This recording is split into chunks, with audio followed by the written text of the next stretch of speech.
Hello മക്കൾസ്, അപ്പൊ രാവിലെ തന്നെ ഇതേ പല്ലും തെച്ച് ചായയും കുടിച്ചിരുന്ന പേച്ച് പറയുന്നത് കുമ്പളങ്ങ പച്ചടി ഉണ്ടാക്കുന്നുണ്ട്. അപ്പൊ ഇതേ ക്യാമറയും പൊത്തിപ്പിടിച്ച് ഞാൻ വേഗം അടുക്കളയിൽ കൂടി കുമ്പളങ്ങനെ കൊണ്ട് രണ്ട് ഡാൻസ് ഒക്കെ കളിച്ച് പച്ചടി തുടങ്ങി കേട്ടോ. അപ്പൊ അവളാന്നല്ല ചെയ്തത്, ഞാൻ ഓൾറെഡി അവളെ പീസാക്കി ഇട്ടിട്ടുണ്ടായിരുന്നു. അങ്ങനെ കുഞ്ഞു കുഞ്ഞു നല്ല ഷേപ്പുള്ള പീസുകളായിട്ട് അവൾ കട്ട് ചെയ്തു. അതിൽ 2-3 കാന്താരി മുളക് കീറി ഇട്ടിട്ടുണ്ടായിരുന്നു. കാന്താരി വീട്ടിൽ കുറേ ഉള്ളതുകൊണ്ട് കാന്താരി ഞങ്ങൾ യൂസ് ചെയ്ത്. നിങ്ങൾക്ക് വീട്ടിലെ പച്ചമുളക് ഇടാം, നിങ്ങൾ എരിവനുസരിച്ച് മുളക് ഇടാം. മുളകിന്റെ അളവൊന്നും ഞാൻ പറയുന്നില്ല. കുറച്ച് ഉപ്പും കുറച്ച് വെള്ളവും കൂടി ഇട്ടിട്ട് കുക്കറിൽ നന്നായിട്ട് വിസിൽ വെക്കുക. പിന്നെ ഒരു കാത്തിരിപ്പാണ് വിസിൽ വരാൻ വേണ്ടിയിട്ട്. അപ്പോൾ കിഷീന്നുള്ള ഒത്ത് നിങ്ങൾക്ക് കേൾക്കാം. അങ്ങനെ 2 പ്രാവശ്യം വിസിലെന്ന് പറഞ്ഞാൽ നമ്മൾ മെല്ലെ കുക്കർ അവിടെ ഓഫാക്കിയിടാം.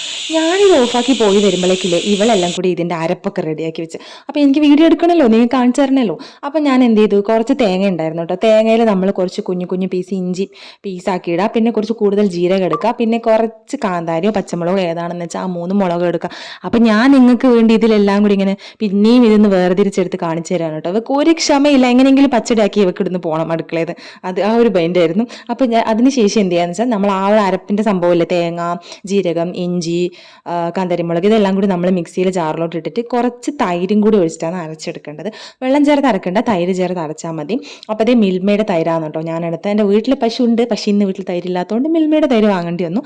അപ്പോൾ നന്നായിട്ട് മിക്സിയിൽ നിന്ന് അരച്ചെടുക്കാം. അപ്പം നീ അരക്കുമ്പോൾ ഒരു വീഡിയോ എടുക്കാൻ വേണ്ടി ഞാൻ കുറച്ച് 2 മിനിറ്റ് അടുക്കളയിലൊക്കെ കയറി ഇങ്ങനെ വീഡിയോ ഒക്കെ എടുത്തിട്ട് അങ്ങ് പോയിട്ടോ.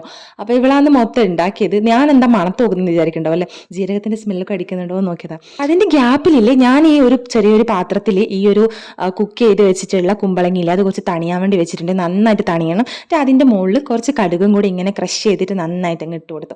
ചില ആൾക്കാർ കടുക് തേങ്ങയിലിട്ട് അരക്കുന്നവരുണ്ട്, എന്നാൽ ഞാൻ അങ്ങനെ ചെയ്തിട്ടില്ല. കടുക് ക്രഷ് ചെയ്തെടുത്തു. ക്രഷ് ചെയ്തിട്ട് ഇതിൻ്റെ മുകളിൽ ഇങ്ങനെ ഇട്ട് കൊടുത്തു. പിന്നെ ഞാൻ ഈ ഗ്യാസുമ്മൽ വെച്ച് ചെയ്യുന്നതുകൊണ്ട് ചിലപ്പോൾ നിങ്ങൾ ഇരിക്കണ്ടും ഫ്ലെയിം ഓൺ ചെയ്തിട്ട് ചെയ്യുന്നത്. സംഭവം ഫ്ലെയിം ഓൺ ചെയ്യേ വേണ്ട കേട്ടോ. ഇത് കുക്ക് ചെയ്യാൻ മാത്രമേ നമുക്ക് ഫ്ലെയിം വേണ്ടൂ. വെന്ത് കഴിഞ്ഞാൽ പിന്നെ ഫ്ലെയിമിൻ്റെ ആവശ്യമില്ല. ഞാൻ അരച്ച അരപ്പില്ല അതിലോട്ട് മിക്സ് ചെയ്യാണ്. പക്ഷേ എനിക്ക് വേറെ എവിടെയും വെച്ച് ചെയ്താൽ മതിയായിരുന്നു. പക്ഷേ എന്താണെന്നറിയില്ല, ഈ വീഡിയോ ഇങ്ങനെ വോയിസ് കൊടുത്തുകൊണ്ട് നിൽക്കുമ്പോൾ ഞാൻ ആലോചിക്കുന്നത് ഞാൻ എന്തിനാ ഗ്യാസിൻ്റെ മുകളിൽ വെച്ച് ചെയ്തത്. പക്ഷേ എൻ്റെ ഫ്ലെയിം ഫുൾ ഓഫാണ് കേട്ടോ. ഫ്ലെയിം ഓൺ ചെയ്തിട്ടേ ഇല്ല. ഇത് കാരണം നമ്മൾ തൈരും മോരൊന്നും നമ്മൾ തിളപ്പിക്കൂലല്ലോ. തിളപ്പിക്കുമ്പോൾ അതൊരു കട്ടക്കട്ടയായിരിക്കും. അപ്പോൾ അതിന് ശേഷം ഞാൻ എന്ത് ചെയ്തെന്ന് വെച്ചാൽ ഈ കുക്ക് ചെയ്ത് വെച്ച ആ ഒരു കുമ്പളങ്ങയിൽ നന്നായിട്ട് ഈ ഒരു അരപ്പ് ചേർത്ത് കൊടുത്തു. പിന്നെ അതിന് ശേഷം നമുക്ക് കുറച്ചും കൂടെ വെള്ളം അല്ലെങ്കിൽ ലൂസായിട്ടൊരു കൺസിസ്റ്റൻസി ആണ് വേണ്ടതെങ്കിൽ എന്ത് ചെയ്യാന്ന് വെച്ച് കഴിഞ്ഞാൽ കുറച്ചും കൂടെ തൈര് മിക്സിയിൽ നിന്ന് ക്രഷ് ആക്കിയിട്ട് നമുക്ക് കുറച്ചും കൂടെ തൈര് ഇതിലോട്ട് ചേർത്ത് കൊടുക്കാം. പിന്നെ നമ്മുടെ പുളിപ്പ് എരിവ് ഉപ്പ് എല്ലാം നമ്മുടെ ഓൺ ടേസ്റ്റാണ് കേട്ടോ. അപ്പോൾ എനിക്ക് ഉപ്പ് പോരാൻ തോന്നിയപ്പോൾ ഞാൻ അതിൽ കുറച്ചും കൂടെ ഉപ്പെടുത്തിടാൻ തുടങ്ങി. കാരണം പുളി വരുമ്പോൾ നമുക്ക് ഉപ്പ് എത്ര ഇട്ടാലും പോരാന്നൊരു തോന്നലായിരിക്കും. അപ്പോൾ അതുകൊണ്ട് പിന്നെ പച്ചടി ഞാൻ ശരിക്കും ഈ പച്ചടി ആക്കിയ ദിവസമാണ് കേട്ടോ കഴിക്കുള്ളൂ. പിറ്റേ ദിവസം എനിക്ക് കഴിക്കുന്ന ഇഷ്ടമല്ല. ചിലർ അങ്ങനെ ഉണ്ടാവും. ചിലർക്ക് പച്ചടി എപ്പോൾ കിട്ടിയാലും കഴിക്കുന്ന ആൾക്കാരുണ്ടാവും. ചിലർക്ക് പച്ചടിയേ ഇഷ്ടമല്ലാത്ത ആൾക്കാരുണ്ടാവും. കുറേ ടൈപ്പാണ്. എനിക്ക് ഭയങ്കര ഫേവറേറ്റ് ഒന്നല്ല കേട്ടോ പച്ചടി, തുറവ് അറിയാലോ.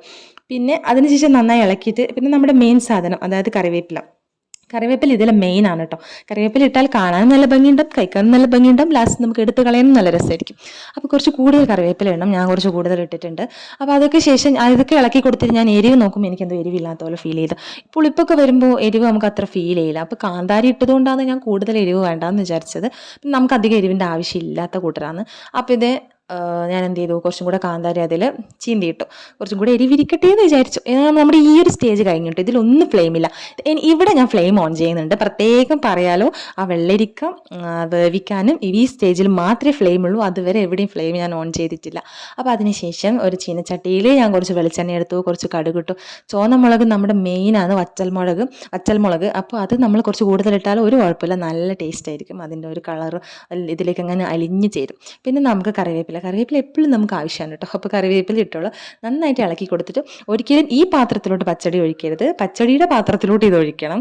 കാരണം ഈ പാത്രം നല്ല ചൂടായിരിക്കും. പച്ചടി നമ്മൾ ഒരിക്കലും അധികം ചൂടാക്കില്ല.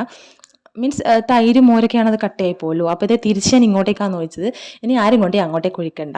അപ്പോൾ ഇങ്ങോട്ടേക്ക് ഒഴിച്ചിട്ട് നന്നായിട്ട് ഇളക്കി കൊടുക്കുക. അപ്പോൾ പച്ചടിയുടെ കളറൊക്കെ ഒന്ന് മാറിയുണ്ടോ, ആ ഒരു എണ്ണയും ആ ഒരു വറ്റൽ മുളകിൻ്റെ ആ ഒരു കളറും ഒക്കെ വന്നിട്ട് നല്ല സുന്ദരക്കുട്ടിയായി.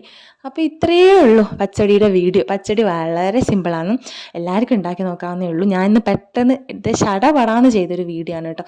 അപ്പോൾ എനിക്ക് പച്ചടി എല്ലാവർക്കും ഇഷ്ടമായിട്ടുണ്ടാകുമെന്ന് വിചാരിക്കുന്നു കാണാൻ. ഇനി നിങ്ങൾ എല്ലാവരും ഒന്ന് ഉണ്ടാക്കി നോക്കുക, പച്ചടി ലവേഴ്സ് പ്രത്യേകിച്ച് ഉണ്ടാക്കാം. അപ്പോൾ ഇത്രയേ ഉള്ളൂ ഇന്നത്തെ വീഡിയോ. എല്ലാവർക്കും ഇഷ്ടം, എല്ലാവരും ലൈക്ക് ചെയ്യുക, സബ്സ്ക്രൈബ് ചെയ്യുക. Tata bye bye, see U.